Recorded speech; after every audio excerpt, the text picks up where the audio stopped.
दोस्तों, वैदिक गुरु चैनल पर आपका स्वागत है। आज की इस कक्षा में हम संस्कृत शिक्षण और व्याकरण में वो जो सीरीज़ चल रही थी 2011 से अब तक की, उसके क्वेश्चंस इंक्लूड हैं 15 और जो 15 क्वेश्चंस हैं वो संस्कृत शिक्षण 12 जनवरी 2023 के क्वेश्चन पेपर से है। तो ये प्रैक्टिस सेट 15 के अंदर है और सीटेट अगस्त 2023 के लिए बहुत ही इम्पोर्टेंट है। तो इसमें हम फर्स्ट क्वेश्चन देखेंगे।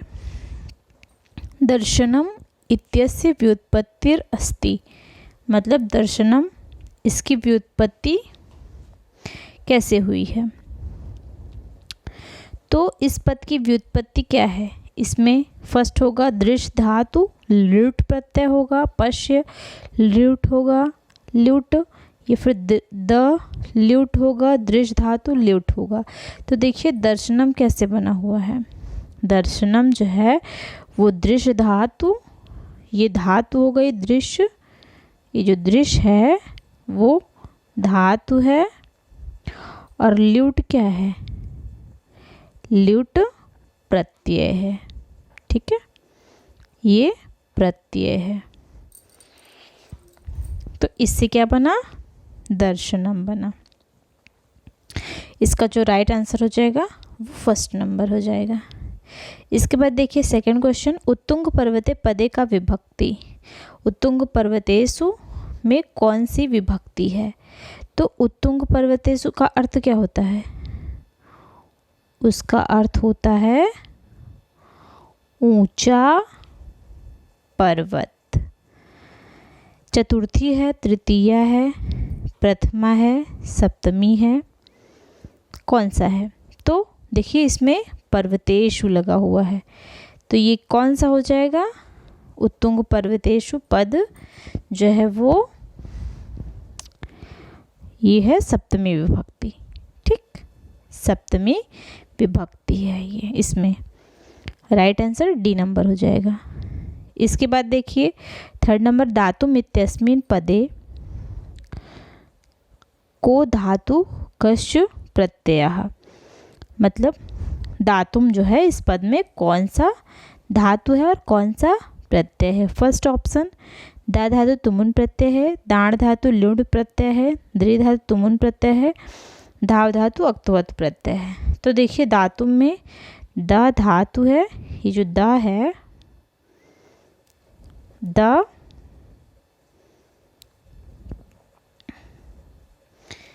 द धातु हो गई और तुमुन क्या है, प्रत्यय है। तो इस तरह इसका राइट आंसर क्या हो जाएगा, फर्स्ट नंबर हो जाएगा। इसी तरह थोड़ा सा आपको एग्जाम्पल दे देती हूँ। चल धातु प्लस तुमुन प्रत्यय, तुमुन प्रत्यय, इससे क्या हो जाएगा, चल प्लस तुमुन से चलितुम हो जाएगा। ठीक, इसी तरह दृश धन तुमुन से द्रष्टुम हो जाएगा, लेकिन दा प्लस तुमुन से दातुम होगा। इसके बाद फोर्थ क्वेश्चन। बंधाः इति पदे किम वचनम। बंधाः का मतलब क्या होता है, बहुत से बांध, बहुत सारे बांध। तो इति पदे किम वचनम, एक वचन है, द्विवचन है, बहुवचन है, श्रीगाल वचन है। तो देखिए इसमें बंधा आ गया ना, तो बहुवचन की बात हो रही है, तो इसमें कौन सा वचन होगा, बहुवचन होगा। ठीक है, इसके बाद देखिए नर्मदायाः अपरम नाम प्रयुक्तः तच्चित्वा लिखत। नर्मदा का अपर नाम क्या होगा, तटम, तट, किनारा, किनारा हो जाएगा तटम का। ठीक, सिंघी का आप जानते ही हो, और सूता मतलब पुत्री हो जाएगा। रेवा, ये जो रेवा है ये नर्मदा का अपर नाम है। ठीक, इसका राइट आंसर डी नंबर हो जाएगा। इसके बाद देखिए बहुभाषी कक्षा अस्ति। बहुभाषी कक्षा कौन सी है। विद्यार्थिना प्रथम भाषां वैविध्येन वदन्ति, जिसमें विद्यार्थी अपनी पहली भाषा विभिन्न तरीके से बोलते हैं, वो भाषा बहुभाषिकता है, बहुभाषिक कक्षा है। या फिर शिक्षकाः शिक्षार्थिनां भाषां जानन्ति, शिक्षक शिक्षार्थियों की भाषा जानते हैं। या फिर शिक्षार्थिनः अनेकासु भाषासु पाठ्यन्ते, शिक्षार्थी को कई भाषाओं में पढ़ाया जाता है। या फिर प्रत्येकम विद्यार्थी द्वयाधिकम भाषा जानाति, प्रत्येक विद्यार्थी जो हैं वो 2 से अधिक भाषाओं को जानते हैं। तो इसमें जो राइट आंसर हो जाएगा वो क्या हो जाएगा? बहुभाषिक कक्षा वह कक्षा है जिसमें विद्यार्थी जो है वो प्रथम भाषा अपनी मतलब प्रथम भाषां वैविध्येन वदन्ति, शिक्षार्थी अपनी पहली भाषा विभिन्न तरीकों से बोलते हैं। ठीक, वो मातृभाषा को अपने घर से सीख के आए हुए होते हैं और उनकी प्रथम भाषा क्या होती है? मातृभाषा बच्चों की होती है बहुभाषिकता वाली कक्षा में, तो वो क्या करते हैं? उसको कई तरह से बोल सकते हैं। इसका जो राइट आंसर हो जाएगा वो कौन सा हो जाएगा? वैविध्येन वदन्ति, फर्स्ट नंबर। ठीक, मातृभाषा जो होती है वो बालक की कौन सी भाषा होती है? प्रथम भाषा होती है। ठीक, और वह बोलना पढ़ना लिखना उसी से आरंभ करता है और इसके साथ ही साथ वो मातृभाषा को आधार बनाकर, ठीक, वो एक आधार बनाकर उसकी सहायता से वो अन्य भाषा मतलब दूसरी और तीसरी भाषा भी सरलता से सीख लेता है। इसके बाद देखिए, शिक्षार्थिनः व्याकरणिक अन्यमान् शनैः पौनः पुण्येन च शिक्षन्ते, सर्वान् व्याकरणिक नियमानाम् एकदेव ज्ञानस्य अपेक्षया शनैः व्याकरण नियमाः ज्ञातव्याः, एतत् शिक्षणं कथ्यते। तो देखिए इसका क्या अर्थ हुआ? शिक्षार्थिनः, शिक्षक जो है वो शिक्षार्थिनः व्याकरणिक अन्यमानः, व्याकरण के नियमों को, व्याकरणीय नियमानाः, व्याकरण के नियमों को धीरे धीरे और बार बार सीखते हैं। शनैः मतलब धीरे धीरे, पौनः पुण्येन च शिक्षन्ते, धीरे धीरे और बार बार सीखते हैं। सर्वान् व्याकरणिक नियमानाम्, व्याकरण के सभी नियमों को एक साथ, एकदैव ज्ञानस्य अपेक्षया शनैः व्याकरण नियमाः ज्ञातव्या, व्याकरण के सभी नियमों को एक साथ जानने की अपेक्षा धीरे धीरे व्याकरण के नियमों को सीखना चाहिए। यह सीखना जो होता है वो क्या कहा जाता है? मतलब शिक्षार्थी जो है वो व्याकरण के नियमों को क्या कर रहा है? धीरे धीरे और बार बार सीखता है। ठीक, और व्याकरण के सभी नियमों को एक साथ जानने की अपेक्षा उसको क्या करना चाहिए? धीरे धीरे व्याकरण के नियमों को सीखना चाहिए, धीरे धीरे सीखना चाहिए। इस सीखने को क्या कहा जाता है? पारिस्थितिक सीखना कहा जाता है, कि वर्तुलाकार कहा जाता है, कि संरचनात्मक शिक्षण कहा जाता है, या फिर स्थानिक शिक्षण कहा जाता है। पारिस्थितिक क्या होता है? कि प्रकृति का उपयोग, प्राकृतिक चीज़ों का उपयोग करके परिस्थिति के अनुसार जो शिक्षा सीखी जाती है। ठीक, जैसे हम कहीं घूमने जाते हैं पारिस्थितिक से, तो हमने क्या वहाँ पर बहुत सारे पेड़ पौधे देखा, फिर तरह तरह की प्राकृतिक चीज़ों को देखा, तो हमने उससे शिक्षा ली। तो ये भी एक जो है उदाहरण हो जाएगा। ठीक, हम प्रदूषण के बारे में लिखते हैं, दृश्य श्रव्य सामग्री, जो चीज़ें देखते हैं उसके बारे में हम जो है पूरा का पूरा विवरण करते हैं, विवरण देते हैं, तो वो भी एक पारिस्थितिक शिक्षण हो जाएगा। अब संरचनात्मक शिक्षण क्या होता है? ये एक उच्च संरचित वातावरण बनाने के लिए एक दृष्टिकोण होता है। ठीक, उच्च संरचित वातावरण बनाने के लिए एक दृष्टि आधारित दृष्टिकोण है ये। इसमें क्या किया जाता है? विभिन्न शैक्षिक समुदाय और घर में रहने वाले लोगों के द्वारा भी हम सीखते हैं। ठीक, संरचनात्मक शिक्षण। स्थानिक शिक्षण क्या होता है, ये सिचुएशन के हिसाब से होता है। जैसे कोई इंजीनियर है, वो बिल्डिंग बना रहा है, तो वो उसका काम है, तो वो काम कर रहा है, तो ये स्थानिक हो गया। कोई चित्रकार है, वो पेंटिंग बना रहा है, तो वो उसका स्थानिक शिक्षण हो गया, ये होता है। और वर्तुलाकार शिक्षण क्या होता है, वर्तुलाकार शिक्षण जो होता है वो व्याकरण को व्यवस्थित तरीके से सीखा जाता है। वर्तुलाकार शिक्षण के द्वारा व्याकरण को व्यवस्थित तरीके से सीखा जाता है। इसमें क्या होता है, बच्चा धीरे धीरे व्याकरण के नियमों को सीखना स्टार्ट करता है। तो इसका जो राइट आंसर हो जाएगा वो सेकंड नंबर हो जाएगा, वर्तुलाकार शिक्षण। इसके बाद देखिए 8 क्वेश्चन।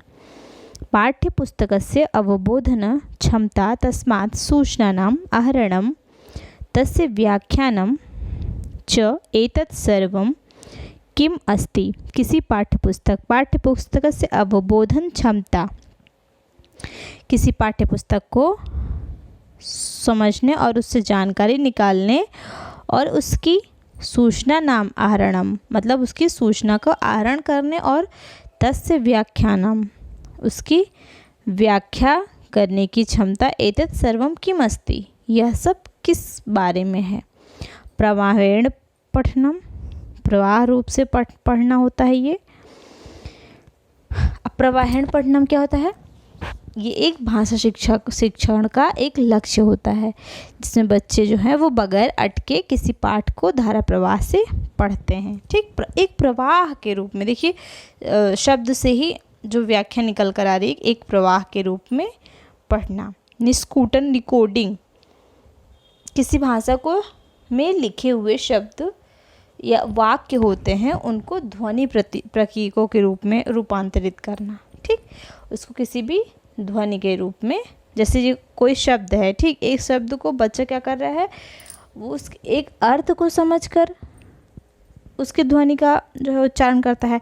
और जो बच्चा जो कहते हैं उसको वैसे ही रख देता है, उसका अर्थ नहीं समझ पाता है, उसी को डिकोडिंग करना कहते हैं। श्रुतलेख मतलब सुनकर लिखना होता है, श्रुतलेख। और ये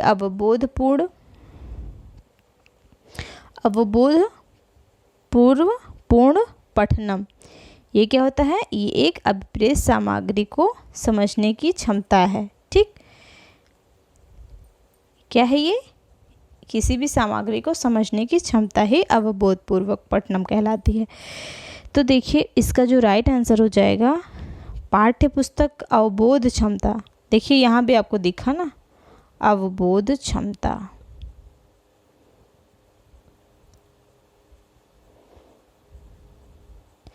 अवबोध क्षमता तस्मात् सूचना नाम आहरणम, उसकी व्याख्या को सूचना का आहरण करना और तस्य व्याख्यानम च एतत् सर्वम किमस्ति, व्याख्या करने की क्षमता ये किस बारे में है, तो ये है अवबोधपूर्व पढ़ना। ठीक, और अवबोधपूर्व बताया मैंने कि इससे क्या होता है, हम अवबोधपूर्वक पढ़ना, ये क्या होता है, लेखक के प्रमुख विचार, जानकारी, प्रश्न, तथ्य, अनुसंधान, संदर्भ, व्याख्या, ये सब चीज़ों को जो होता है वो उनका क्या विचार है, लेखक जिस कविता को लिख रहा है उसके विचार क्या हैं, उसी की व्याख्या करने में ये मदद करता है अवबोधपूर्वक पठन।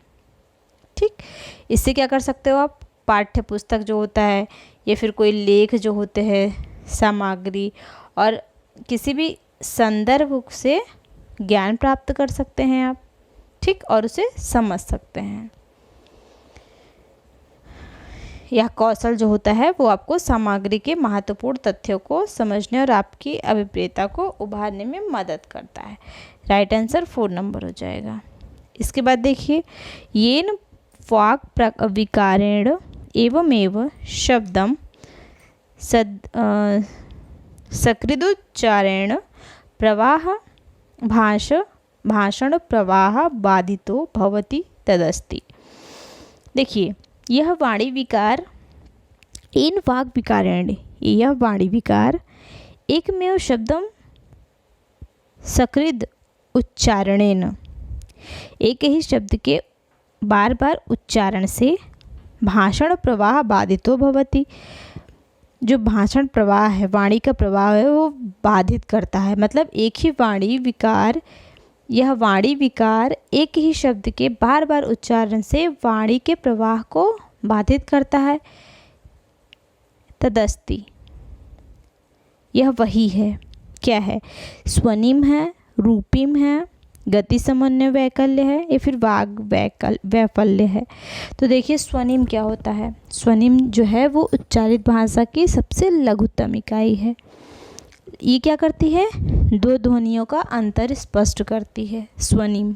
ठीक, ये एक ध्वनि है या भाषा की एक अर्थहीन इकाई है, किंतु इसमें भेद करने, मतलब अर्थ का भेद करने की क्षमता होती है। और रूपिम क्या होता है? रूपिम एक लघुतम इकाई तो है, लेकिन ये अर्थवान इकाई है। ठीक, रूपिम जो है वो अर्थवान इकाई है। जिसे देखिए परमेश्वर हो गया, ये एक अर्थीम है परमेश्वर, लेकिन इसमें जब दो टुकड़े किए जाते हैं परम और ईश्वर, तो ये दो रूपिम हो जाते हैं। रूपिम का अर्थ लघुतम, ये तो लघुतम इकाई है, लेकिन ये अर्थवान इकाई है। गति समन्वय वैकल्य, गति समन्वय वैकल्य क्या होता है? ये एक वाक, मतलब वाणी के द्वारा बोली गई चीज़ जो होती है, और भाषा विकार है जो वाणी द्वारा व्यक्त करने, लिखने या संवाद करने के लिए संकेतों का उपयोग करने की क्षमता में हानि को दर्शाता है। बोली जाने वाली या लिखित भाषा को समझने की क्षमता भी क्षीण होती है इसमें। गति समन्वय वैकल्य में बोली जाने वाली या फिर लिखित भाषा जो होती है उसको समझने की क्षमता क्षीण होती है। ये क्या है? एक वाक और भाषा विकार है। ठीक, और देखिए वाग वैकल्य क्या होता है? मतलब जैसे बच्चा हकला कर बोलता है, स्पष्ट नहीं। वाग वैकल्य अर्थात हकलाना कहा जाता है। ये एक अधिगम संबंधी विकार है। ठीक, सीखने में एक विकार है। बच्चा जब हकला कर बोलता है तो वो अच्छे से नहीं सीख पाता है। शिक्षक क्या करता है? छात्रों को बोलने में होने वाली कठिनता से यह अनुमान लगा सकता है कि छात्र हकलाना अधिगम विकार से ग्रस्त है। जब बच्चा बोलेगा तो बार बार अटक अटक के बोलेगा, तो टीचर जो है वो जान जाएगा कि बच्चे को दिक्कत है। तो इसमें एन वाक विकारेण, इसमें कौन सा वाग विकार वाला है? तो ये है वाग वैफल्य, वैफल्यम, ये राइट हो जाएगा। ठीक,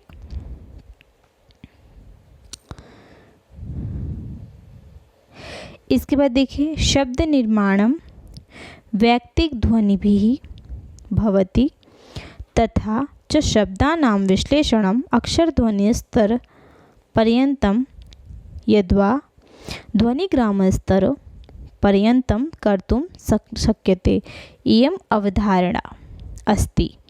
मतलब शब्द निर्माण वैयक्तिक ध्वनि, शब्द निर्माण व्यक्तिगत ध्वनियों द्वारा किया जाता है, तथा च शब्दानां विश्लेषणम् अक्षरध्वनि स्तर पर्यन्तं, मतलब शब्दों का विश्लेषण अक्षर ध्वनि स्तर पर, ध्वनिग्राम स्तर पर किया जा सकता है। ध्वनिग्राम स्तर पर्यंतम कर्तुम शक्यते, ध्वनिग्राम स्तर पर किया जा सकता है। इयम् अवधारणा अस्ति, यह एक अवधारणा है। कैसी अवधारणा है? अक्षर अवधारणा है, शब्द अवधारणा है, या फिर स्वनिमिक अवधारणा है, या फिर वाक्य अवधारणा है। तो देखिए ये एक स्वनिमिक अवधारणा है। अब इसमें क्या होता है? इसमें जो है बालकों को स्पष्ट उच्चारण के बारे में जागरूक किया जाता है। किसी भाषा या बोली में स्वनिम जो होता है वो उच्चारण ध्वनि की सबसे छोटी इकाई होती है, मैंने बताया आपको। तो इसमें बच्चों को जागरूक किया जाता है स्पष्ट उच्चारण करने के लिए। छोटे छोटे खंडों में जैसे बालकों को पहले 12 खड़ी पढ़ाई जाती है, उसकी सहायता से वर्णों का ज्ञान दिया जाता है। ठीक, बालक को ध्वनि के बारे में संकेत बताया जाता है कि ये ध्वनि ऐसे बोली जाती है, इस तरह से बोली जाती है। ठीक, प्रारंभिक ज्ञान जो होता है बालक का वो इसके अंतर्गत आता है। शब्द निर्माण आपको पहले देखिए, इसमें पहले ही बताया गया शब्द निर्माण वैयक्तिक ध्वनि। तो ये स्पष्ट होता है कि जो शब्द निर्माण है वो व्यक्तिगत ध्वनियों द्वारा किया जाता है। शब्दों का विश्लेषण अक्षर ध्वनि स्तर पर या ध्वनिग्राम स्तर पर किया जाता है। इसको स्वनिमिक अवधारणा कहते हैं। स्वनिमिक अवधारणा क्या होता है? इसमें जो है शब्दों का विश्लेषण अक्षर ध्वनि, मैंने बताया ना वर्णमाला 12 खड़ी बच्चों को शुरुआत में ही पढ़ाया जाता है, तो वही होती है। तो इसका राइट आंसर 3rd नंबर हो जाएगा। इसके बाद 11 नंबर देखिए, अधो अंकितेषु कथम गहन अध्ययनेन सह संबंधः। निम्नलिखित में से कौन गहन अधिगम से संबंधित है? स्वांत सुखाय धारा प्रवाहेण पठन हेतु प्रशिक्षणाय शिक्षार्थिनः सहायता प्रदानम। स्वांत सुखाय मतलब स्वसुख के लिए स्ट्रीमिंग रीडिंग का उद्देश्य शिक्षार्थी को प्रशिक्षण में सहायता करना। फिर इदम पूरकम अध्ययनम अस्ति उल्लिखित वस्तुजातस्य निष्कूटनेन सह संबंधम अस्ति। मतलब यह लिखित वस्तुओं के निष्कर्षण, यहाँ पर उल्लिखित होगा, पर थोड़ा सा मिस्टेक है, उल्लिखित वस्तु है। तो यह लिखित वस्तुओं का निष्कर्षण से संबंधित एक पूरक अध्ययन है। या फिर पाठ्यमानस्य पुस्तकस्य प्रत्येकं शब्दानां अर्थावबोधनम पठनस्य उद्देश्यमस्ति। पढ़ने के उद्देश्य पढ़ी जा रही पुस्तक के प्रत्येक शब्द के अर्थ को समझना है। या फिर शिक्षार्थिनः यत् पठितुम् इच्छन्ति तस्य चयने स्वतंत्रता सन्ति। मतलब शिक्षार्थी यह चुनने के लिए स्वतंत्र है कि वे क्या पढ़ना चाहते हैं। तो देखिए इसमें क्या कहा है, ऐसा कहा है कि कौन सा गहन अधिगम से संबंधित है। तो गहन अध्ययन मतलब एकदम डीप नॉलेज। पढ़ने का उद्देश्य क्या है? पढ़ी जा रही पुस्तक के प्रत्येक शब्द के अर्थ को समझना। ठीक है, अगर आप पुस्तक के अर्थ को समझकर पढ़ोगे तो इससे क्या होगा? आपके ज्ञान में वृद्धि होगी। ठीक, सृजनात्मकता का विकास होगा, बहुत से सारी चीज़ें आपको इससे लाभ होगा। तो इसका जो राइट आंसर हो जाएगा वो हो जाएगा पाठ्य मानस्य पुस्तकस्य प्रत्येकम शब्दानां अर्थावबोधनम। अर्थ का अवबोधन करते हुए पठनस्य उद्देश्यमस्ति। यही मतलब अर्थ का अवबोधन करना ही पठन उद्देश्य है। इससे क्या होगा? मानसिक क्रिया होगी। तो जब मानसिक क्रिया होगी तो बच्चे के विचार के माध्यम से बच्चे को जानकारी प्राप्त होगी। ठीक, और अगर वो अर्थ समझने का प्रयास करेगा तो इससे भी उसका विकास होगा। तो इसका जो सबसे राइट आंसर हो जाएगा वो 3rd नंबर हो जाएगा। इसके बाद देखिए, का पद्धति ही इयं विश्वसिति यद विषय वस्तु अपेक्षया वाक्य निर्माणम अधिकम महत्वपूर्णम अस्ति। किस पद्धति का मानना है कि वाक्य संरचना विषय वस्तु से अधिक महत्वपूर्ण है? वाक्य संरचना विषय वस्तु से अधिक महत्वपूर्ण है। संप्रेषणात्मक भाषा शिक्षण पद्धति, व्याकरण अनुवाद पद्धति, संरचनात्मक उपागम या फिर निर्माणात्मक उपागम। तो देखिए इसमें संरचनात्मक उपागम क्या हो गया? यह विधि जो है नई पद्धति श्रव्य मौखिक पद्धति के रूप में जानी जाती है। नई पद्धति के रूप में जाती है और श्रव्य मौखिक पद्धति के रूप में जानी जाती है ये। और इसके बाद देखिए व्याकरण अनुवाद, ये तो आप जानते ही हैं। संरचनात्मक उपागम, संरचनात्मक उपागम भी जानते हैं। निर्माणात्मक, प्रत्येक छात्र के से विविध प्रकार की गतिविधियों से जानकारी एकत्र करना। ठीक, तो ये निर्माणात्मक हो गया।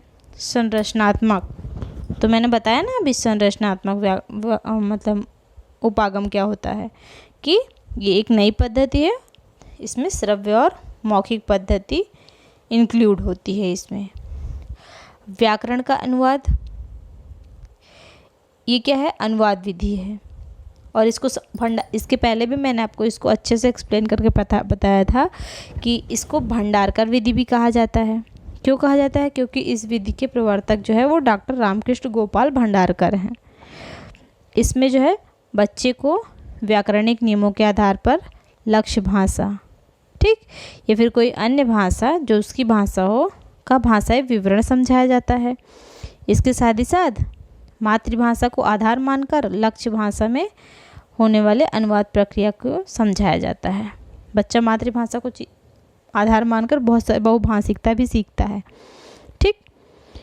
तो व्याकरण के नियमों को ये पद्धति का पद्धति विश्वसिति यद विषय वस्तु अपेक्षा वाक्य निर्माणम अधिकम महत्वपूर्णम। तो इसका जो राइट आंसर हो जाएगा वो हो जाएगा व्याकरण अनुवाद पद्धति। व्याकरण अनुवाद पद्धति ही ऐसी पद्धति जो वाक्य संरचना विषय वस्तु में अधिक महत्वपूर्ण है। और संप्रेषणात्मक भाषा शिक्षण पद्धति क्या है? संप्रेषण करना, मतलब बच्चा जो होता है वो इस भाषा के द्वारा, भाषा शिक्षण पद्धति के द्वारा अपने संप्रेषणात्मक किसी से बातचीत करने की प्रक्रिया को पूर्ण कर पाता है। राइट आंसर सेकेंड नंबर हो जाएगा इसका। इसके बाद देखिए अभिकथनम उपचारात्मकम शिक्षण अधिगम कार्यक्रमस्य अभिन्न अंगाम अस्ति। और कारण क्या है?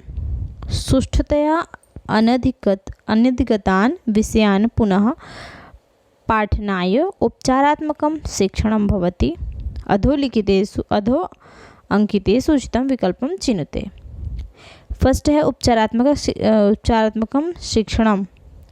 शिक्षण अधिगम कार्यक्रम से अभिन्न अंगा, मतलब उपचारात्मक शिक्षण जो है वो शिक्षण और सीखने के कार्यक्रम का एक अभिन्न अंग है। ये पहले का अर्थ हो गया।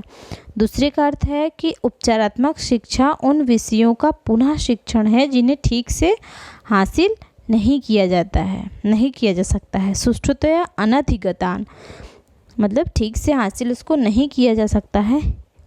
वो एक ऐसा विषय है, उपचारात्मक शिक्षा उन विषयों का पुनः शिक्षण है जिन्हें ठीक से हासिल नहीं किया जा सकता है। नीचे दी गई सूची में से उपयुक्त विकल्प कौन सा है? उभयम, ए तथा आर सत्य हैं। आर जो है ये उचित व्याख्या, ए की उचित व्याख्या करता है। बी नंबर, ए तथा आर सत्य हैं, आर उचित व्याख्या ए की नहीं करता है। ए सत्य है किंतु आर जो है असत्य है। ए असत्य है किंतु आर असत्य, आर जो है वो सत्य है।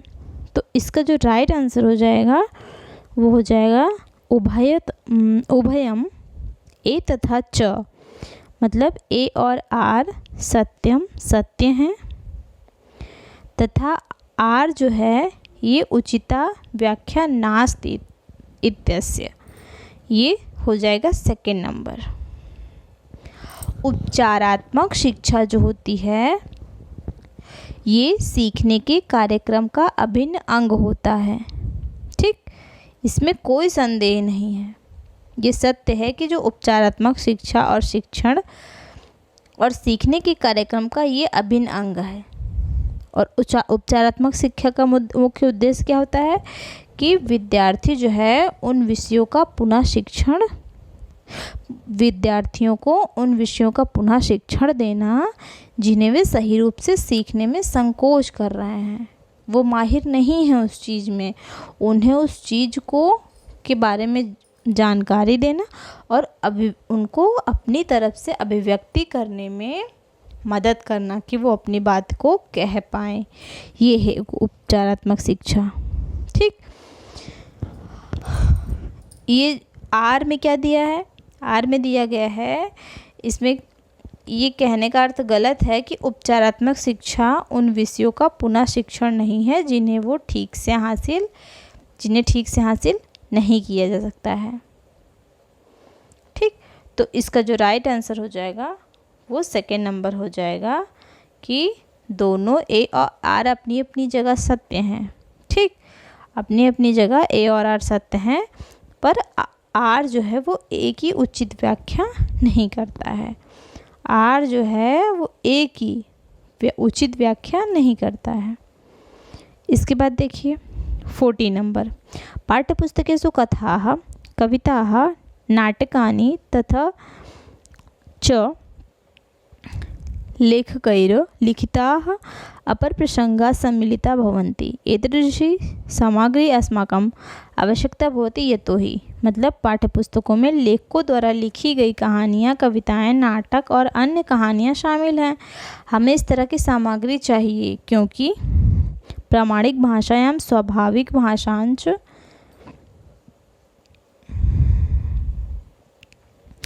भवति, मतलब प्रामाणिक भाषा जो है वो यह प्रामाणिक और प्राकृतिक भाषा में है। पाठ्यपुस्तके सम्मिलितः स्युः इति उद्देश्येन लिख्यते, मतलब यह पाठ्यपुस्तक में शामिल किए जाने के उद्देश्य से लिखा गया है।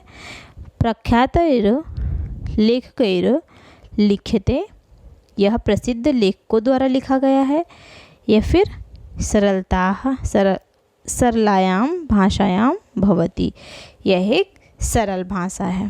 तो देखिए इसमें क्या कहा है कि पाठ्यपुस्तकों में लेखकों द्वारा लिखी गई जो कहानियाँ, कविताएं, नाटक और अन्य कहानियाँ शामिल है। हमें इस तरह की सामग्री चाहिए क्योंकि ये एक प्रामाणिक भाषा स्वाभाविक भाषायांश भवति, क्योंकि यह प्रामाणिक और प्राकृतिक भाषा में होती है। ठीक, पाठ्यपुस्तकों में शामिल की जाने वाली जो कहानियाँ, कविताएं और नाटक हैं ये एक प्रामाणिक और सामान्य भाषा में लिखी जाती है, अभी तो उसको आसानी से समझा जाता है। इससे जो है बच्चों को संबंधित भाषा की समझ, व्याकरण और उसमें जो शब्दावलियाँ लिखी हुई हैं, वाक्य संरचना का अभ्यास होता है और वो ज़्यादा से ज़्यादा समझ पाते हैं। राइट आंसर फर्स्ट हो जाएगा। इसके बाद देखिए 15, मुद्रित भाषायै समृद्ध वातावरणं निर्मातुं कथमा पद्धति सहायका अस्ति, मतलब जो मुद्रित भाषा के लिए समृद्ध वातावरण बनाने में कौन सी विधि सहायक है। फर्स्ट नंबर, कक्षे वस्तूनां नामानि लिखित्वा तानि नामानि वस्तुषु नियोजनानि। या फिर शिक्षार्थिनः, इसका अर्थ क्या हो गया कि कक्षा में वस्तुओं के नाम लिखें और उन नामों को वस्तुओं को क्या करें, असाइन करें, वस्तुषु उसको नियोजित करें। या फिर सेकंड नंबर, शिक्षार्थिनः कथनं यत् ते स्वकीयायां भाषायां वस्तूनां नामानि ज्ञापयन्तु, विद्यार्थियों को वस्तुओं को अपनी भाषा में नाम देने के लिए कहें। चलचित्रस्य प्रदर्शनं यस्मिन् पाठे वस्तु अधोलिखितं स्यात्, फिल्म की एक स्क्रीनिंग जिसमें पाठ नीचे सूचीबद्ध हो, मतलब चलचित्र मतलब पिक्चर जो है उसकी एक ऐसी स्क्रीनिंग जिसमें पाठ नीचे सूचीबद्ध तरह से लिखा गया हो। या फिर फोर्थ नंबर, प्रत्येकम कक्षे मुद्रण यंत्रणम प्रदानम, क्या करें, प्रत्येक कक्षा में एक प्रिंटर दें, प्रिंटर प्रदान करें। तो देखिए मुद्रित भाषा के लिए समृद्ध वातावरण बनाने में इसमें जो है सबसे उपयुक्त विधि जो है वो कक्षा में वस्तुओं के नाम लिखना और उन नामों को वस्तुओं के साथ जोड़ना महत्वपूर्ण है। कक्षे वस्तूनां नामानि और लिखित्वा, नाम लिखें, और तानि नामानि वस्तुषु नियोजनानि, उन नामों को वस्तुओं के साथ जोड़ें। ये बहुत ही इम्पॉर्टेंट है मुद्रित भाषा के लिए समृद्ध वातावरण बनाने के लिए। ठीक, इससे क्या होगा, इस तरीके से जो है वो छात्रों को अपनी मातृभाषा में वस्तुओं के नाम को पढ़ने, समझने और याद करने का अवसर मिलता है, जिससे छात्रों का उच्चारण और शब्दावली जो है और वाक्य रचना का अभ्यास मिलता है उनको। ठीक, बार बार अभ्यास करके सीखते हैं। तो राइट आंसर फर्स्ट नंबर हो जाएगा। इसके बाद देखिए 16 नंबर, आप लोग जो इसको जल्दी जल्दी उसमें कमेंट किया था कि थोड़ा जल्दी पढ़ाइए फास्ट, तो एक एक शब्द आपको समझ में नहीं आएगा, इसलिए मैं इसको आराम आराम से पढ़ाती हूँ ताकि आपको जो है वो एक एक शब्दों का सही से व्याख्या मिल सके। फटाफट पढ़ा दूँगी तो क्या मिलेगा उससे, मेरे को तो जल्दी ही हो जाएगा बट आपको समझ में नहीं आएगा। फिर भी मैं कोशिश करूँगी कि जल्दी से जल्दी इसको थोड़ा स्पीड में लेके चलूँ। चलिए अब 16 क्वेश्चन देखिए। अंशु इति नाम्रः द्वितीय कक्षायाः अध्यापकः स्वकीयां भाषाकक्षायां पश्यन्तु ज्ञापयन्तु च इति गतिविध्यर्थं कतिपयानि वस्तूनि आनयति। भाषा शिक्षण अधिगमे इमानि वस्तूनि केन नाम्ना ज्ञायन्ते। इसका यह अर्थ हुआ कि अंशु नाम का एक दूसरी कक्षा का अध्यापक, द्वितीय कक्षा का अध्यापक जो है, ठीक, दूसरी कक्षा द्वितीय कक्षा का अध्यापक स्वकीयम भाषा कक्षायाम, भाषा की कक्षा में, अपनी भाषा की कक्षा में, पश्यन्तु ज्ञापयन्तु च, देखो और बताओ, इति गतिविध्यर्थम, इस गतिविधि के लिए, अपनी, कतिपयानि वस्तूनि आनयति, अपनी वस्तुएं, मतलब इस गतिविधि के लिए अपनी भाषा कक्षा में कुछ वस्तुएं लाता है। भाषा शिक्षण अधिगम में इमानि वस्तूनि के नाम ना ज्ञायन्ते। भाषा शिक्षण अधिगम में इन वस्तुओं को किस नाम से जाना जाता है? प्रदर्शय ज्ञापय च इति पदार्थः, मतलब प्रदर्शय ज्ञापय इति च पदार्थः, दिखाना और बताना कि वस्तुएं हैं। सामान्य प्रदर्शयानि वस्तूनि, सामान्य प्रदर्शन वस्तुएं, या फिर भाषा सामग्री, या फिर स्मृति प्रवर्तकम। स्मृति प्रवर्तक मतलब कंठस्थ की जाने वाली चीज़ें हो गई।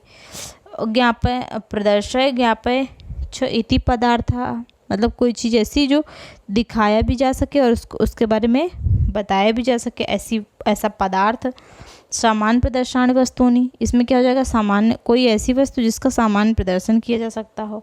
और भाषा सामग्री तो आप जानते ही हैं। तो देखिए इसका जो राइट आंसर हो जाएगा वो हो जाएगा सामान्य प्रदर्शनी वस्तुनि, सामान्य प्रदर्शन वस्तु। शिक्षण जो है अधिगम प्रक्रिया में क्या कर रहा है? वो सहायक सामग्री का अपना महत्व, मतलब शिक्षण अधिगम प्रक्रिया में जो सहायक सामग्री हैं, पढ़ाने के समय जो शिक्षक जो है जिन चीज़ों का उपयोग करता है उसका महत्व है, जो विषय और रुचिकर, विषय को रुचिकर बनाता है और शिक्षण को प्रभावी बनाता है। दृश्य पदार्थ में क्या हो जाएगा? इसमें वास्तविकता जैसा अनुभव होगा, ठीक।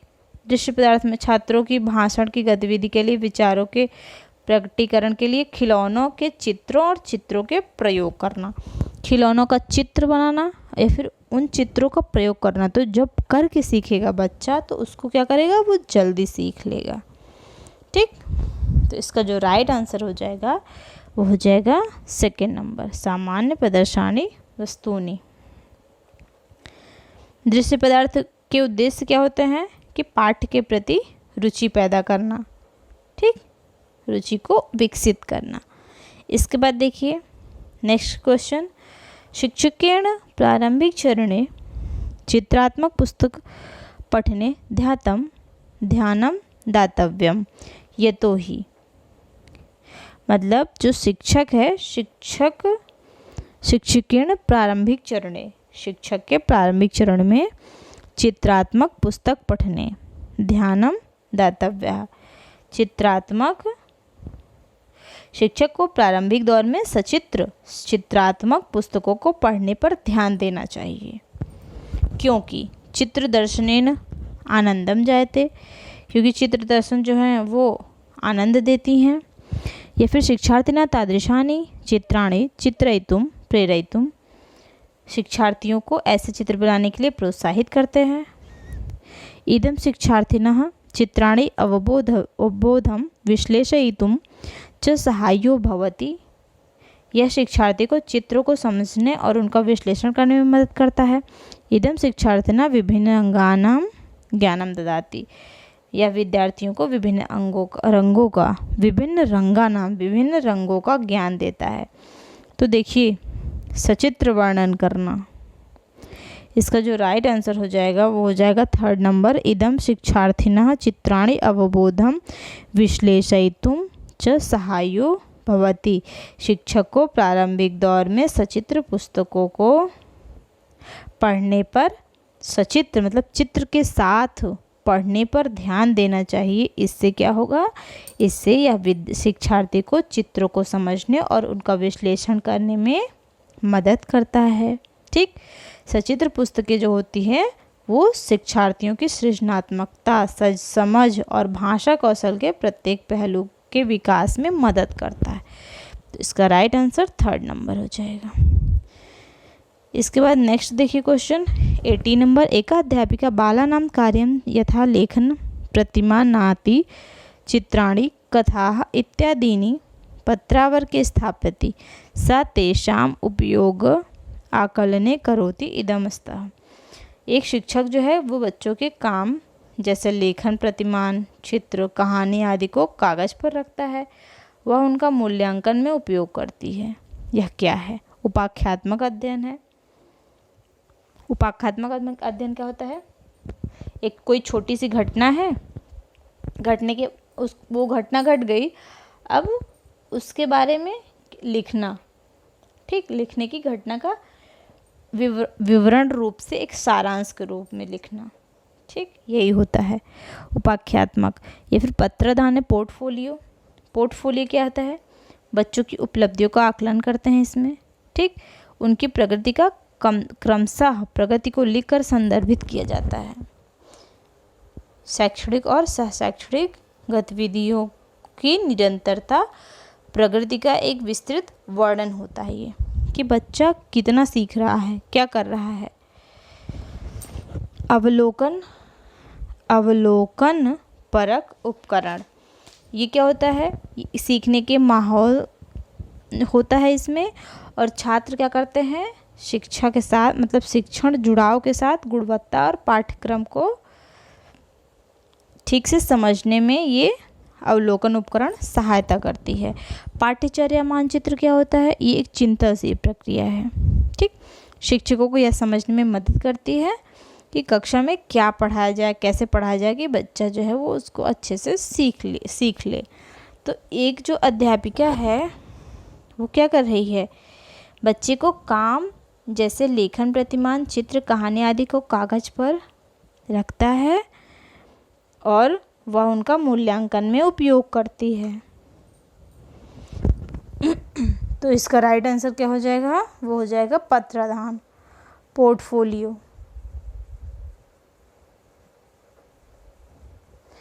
पोर्टफोलियो हो जाएगा। पोर्टफोलियो में विद्यालयों में छात्र जो होता है, बच्चों की जो शिक्षा से संबंधित गतिविधियों का आकलन किया जाता है, और ये बहुत ही अच्छा उपकरण है। इसमें प्रपत्र को संगठित किया जाता है और क्रमबद्ध रूप से एक जगह संग्रह कर लिया जाता है।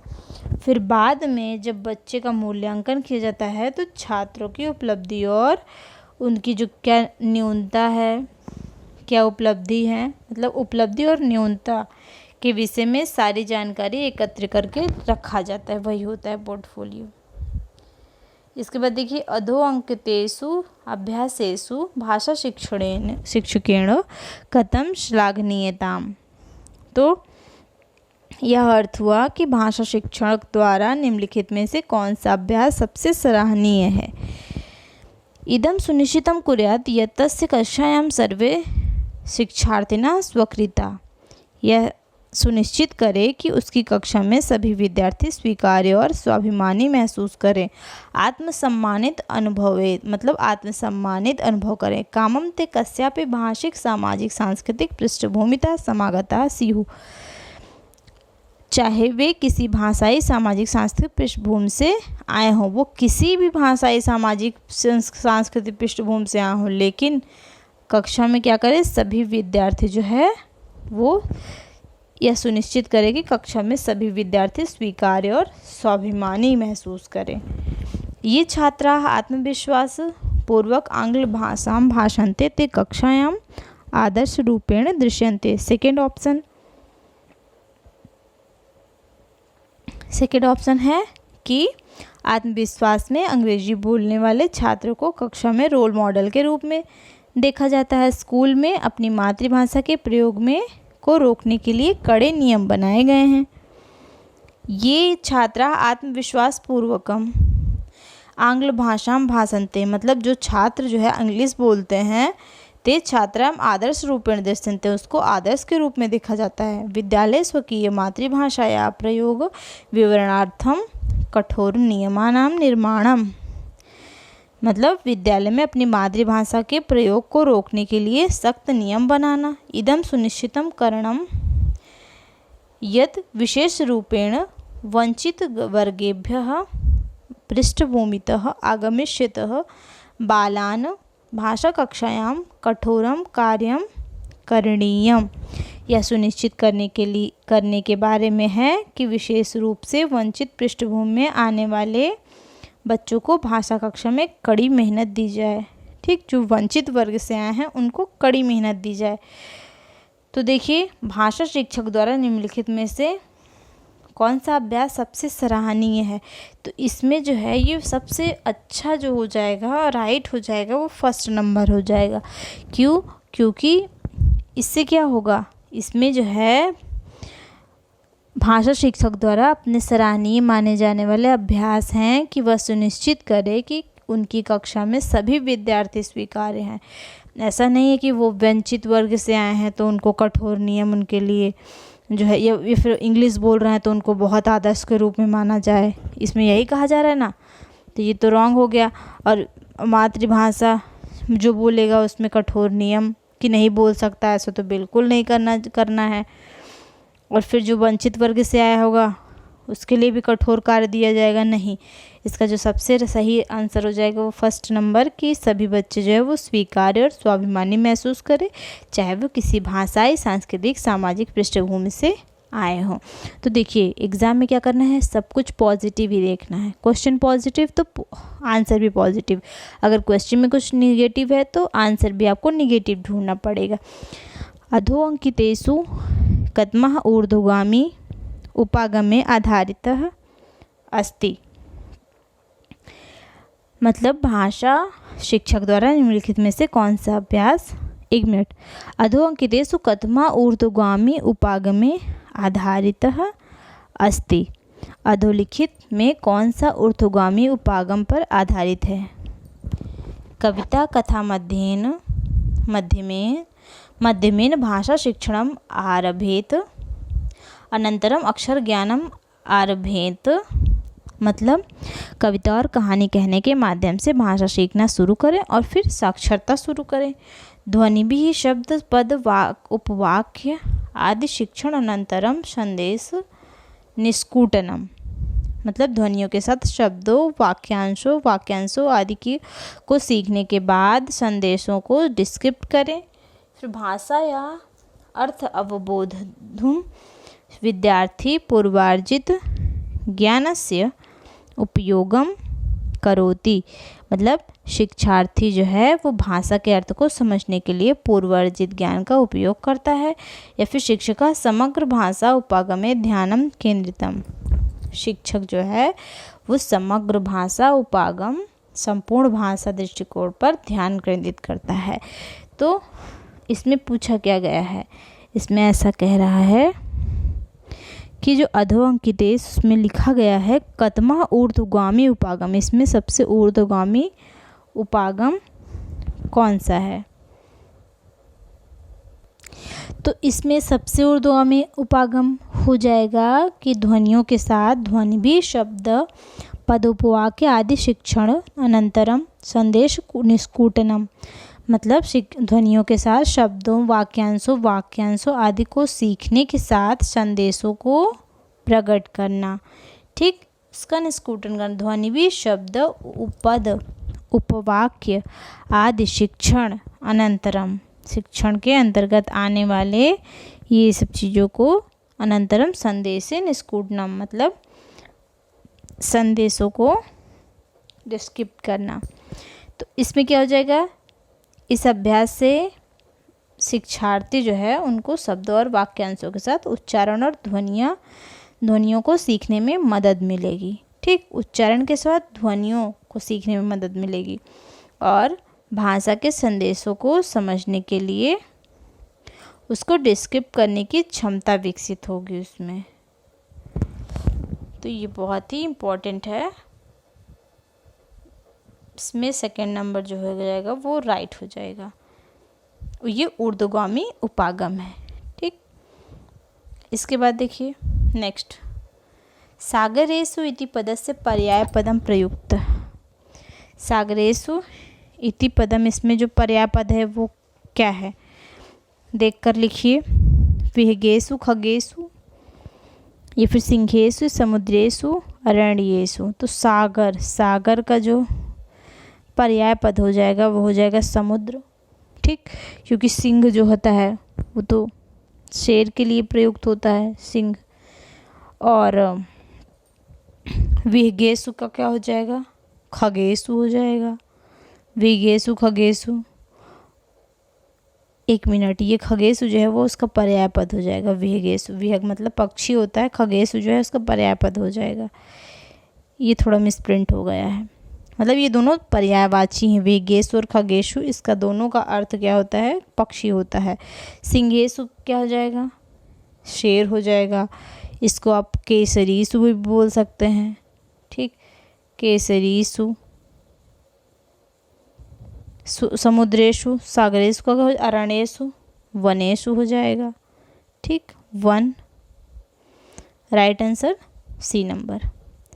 इसके बाद देखिए, अपमानः इति पदस्य विलोम शब्दतः चित्वा लिखत। अपमानः का विलोम शब्द लिखना है तो क्या हो जाएगा, भोजलपानम हो जाएगा। भोजनम, पानः, सम्मानः नहीं, इसका राइट आंसर सम्मानः हो जाएगा।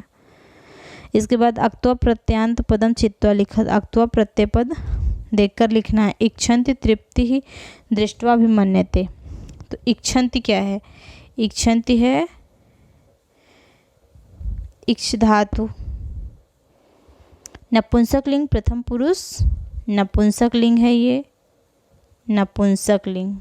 ठीक, प्रथम पुरुष और बहुवचन। और तृप्ति, तृप्ति का क्या अर्थ हो जाएगा, इसका अर्थ हो जाएगा संतुष्टि। लेकिन जो दृष्टवा है इसमें दृश धातु प्लस अक्त्वा प्रत्यय, राइट आंसर सी हो जाएगा। अभिमन्यते में ये क्या हो जाएगा, आत्मनेपद है, लट लकार प्रथम पुरुष एक वचन में प्रयोग होता है अभिमन्यते। तो इसका राइट आंसर सी नंबर। इसके बाद 24, परिवार इति शब्दस्य समानार्थकः शब्दः प्रयुक्तः। परिवार के लिए समानार्थक शब्द कुटुंब, जलराशि, ग्राम, देश। तो सारे इजी शब्द हैं, इसको आप समझ लेंगे। इसमें जो कुटुंब होता है वो परिवार का पर्यायवाची समानार्थक शब्द है। 25 में अचिंत्यत इति पदस्य समानार्थकः शब्दः प्रयुक्तः। अचिंत्यत, अचिंत्यत देखिए सबसे पहले देखिए ये लंग लकार में प्रयोग हुआ है। तो इसका जो समानार्थी शब्द है वो क्या हो जाएगा, लिखितवान हो जाएगा, दृष्टवान, चिंतितवान, पठितवान। तो अचिंत्यत का जो राइट आंसर हो जाएगा वो हो जाएगा सी नंबर, चिंतितवान। इसके बाद देखिए, तरु इति पदस्य पर्यायः भवति। तरु इसका पर्याय पद कौन सा है, जाम्बीरम है, भ्रमरा है, वृक्षा है, नदी है। तो 26 नंबर इसका जो राइट आंसर हो जाएगा तरु। तरु मतलब क्या होता है, वृक्ष होता है। तो इसमें क्या पूछा है, पर्याय पद पूछा है ना, तो पर्याय पद क्या हो जाएगा, वृक्षा हो जाएगा। जाम्बीर, भ्रमरा, नदी ये नहीं होगा। इसके बाद देखिए 27 नंबर, तव्यत प्रत्ययुतः शब्द का। तव्यत प्रत्यय इसमें कौन से में है, तो पठनीय में देखिए, पठ प्लस अनियर हो जाएगा, तो इसमें अनियर प्रत्यय है। सेव धन अनियर, सेव, सेव प्लस अनियर। सेवितव्य जो है, यहाँ पर देखिए सेवितव्य जो है, इसमें क्या हो जाएगा, सेव प्लस तव्यत। तो इसका राइट आंसर डी नंबर हो जाएगा। इसके बाद देखिए 28 नंबर, सर्व प्रकार इत्यस्य कृते कः शब्द प्रयुक्त तच्चित्वा लिखत। सर्व प्रकारेण,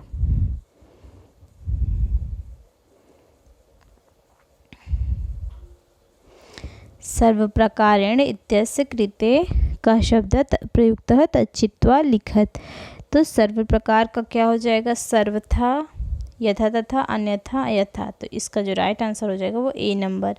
सर्व प्रकार मतलब सर्वथा, ये दोनों सर्व प्रकारेण का अर्थ हो जाएगा सर्वथा। Right answer A. जानी ही रूप है। अब थोड़ा जानी के बारे में जानिए। जानी जो है वो ज्ञा धातु, इसमें जानी लोट लकार मध्यम पुरुष एक वचन में आएगा, क्योंकि जानी जो है वो लोट लकार का शब्द है। ज्ञा धातु लोट लकार मध्यम पुरुष एक वचन, बनता क्या है, जानी ही, जानीतम, जानीत। ठीक, तो देखिए जानी ही आया ना, तो ये मध्यम पुरुष का रूप है। लोट लकार मध्यम पुरुष एक वचन में जानी ही आएगा। Right answer third number. इसके बाद देखिए तद द्रष्टुम इत्यस्य कृते कः शब्दः प्रयुक्तः। आकाशात् पतितं केशवं प्रति तदवलोकनार्थं तस्मात् भीतः। तो तद द्रष्टुम का जो के लिए जो यहाँ पर शब्द प्रयुक्त हुआ है वो हो जाएगा तदवलोकनार्थम। तद्द्रष्टुम का जो अर्थ हो जाएगा वो हो जाएगा, तद्द्रष्टुम जो है ये शब्द देखने के लिए प्रयुक्त होता है, तो इसका जो राइट आंसर हो जाएगा वो हो जाएगा सी नंबर, तदवलोकनार्थम। इसके बाद देखिए एते इत्यस्य का प्रयुक्तः। तो एते जो है वो एतद स्त्रीलिंग और द्विवचन। ठीक, एते जो है वो एते जो है वो एतद स्त्रीलिंग द्विवचन, द्वितीय विभक्ति और द्विवचन में प्रयुक्त होता है। इसका रूप कैसे चलता है, एते का रूप चलता है एषा, एते, एताः। ठीक है, और यहाँ पर द्वितीय में क्या होगा, एताम, एते, एताः। ठीक, तो इसका जो राइट आंसर हो जाएगा वो हो जाएगा